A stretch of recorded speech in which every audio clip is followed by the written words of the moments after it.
Hello, my name's Veronica and I'm the bakery bar at Lakeland. It's a job I've been doing for the last 11 years and a job that I really love.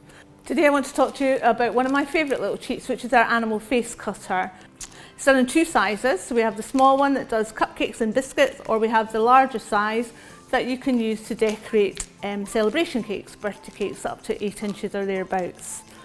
It's a great little product that can be used for all the occasions throughout the year, and today we're going to show you how to make some Halloween cookies. So the first thing you have to do is to make your biscuits or cupcakes and then leave them to cool. We use fondant icing to decorate the biscuits.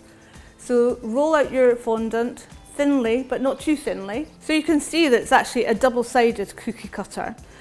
The round, large circular side is what you use to cut the face, the main face of the character that you want to build.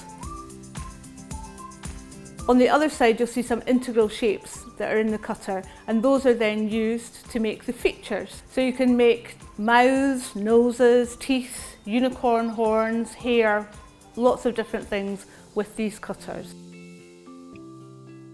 Then you start to build your face, and you'll use water and a nice fine paintbrush to stick your icing together. And that's actually how easy it is to use this cutter.